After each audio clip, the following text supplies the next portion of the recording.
Kölgeli kaldım o canım.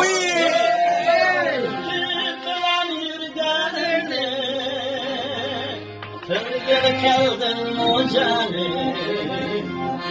Kim bilen yürügenim esnaf uyansam dahi canım seni lasıgenim esnaf uyansam dahi canım seni lasıgenim aydın keçiler ketti şirin keçiler ketti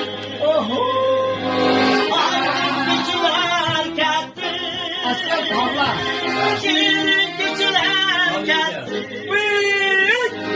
inni bundan halledine yüreğim senden ketti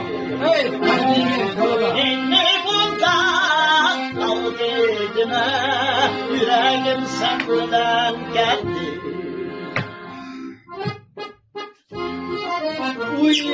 yavrular.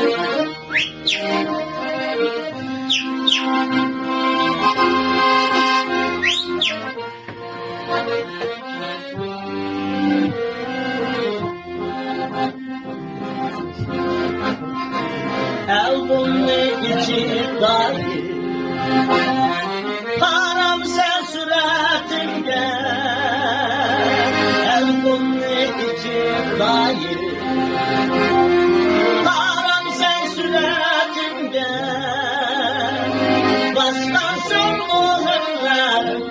canım cansız şolanlarım başkansın olanlarım canım cansız olanlarım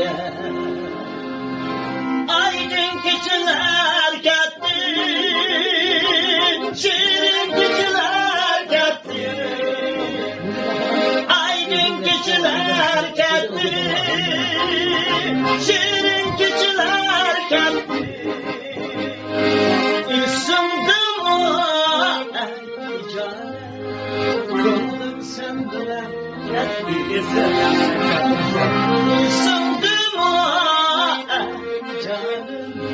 yüreğim senden kendi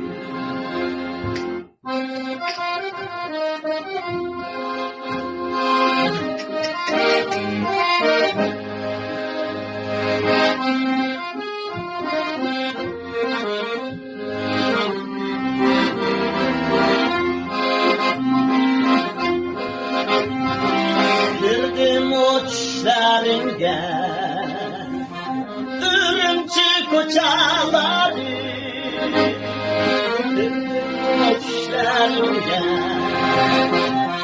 Ürümçi koçaları Çok leylek kalbi Aslan seni kaldırdı Çok leylek kalbi Aslan seni kaldırdı Aydın keçiler gitti şirin keçiler gitti aydın keçiler gitti şirin keçiler gitti ısındım o ey canım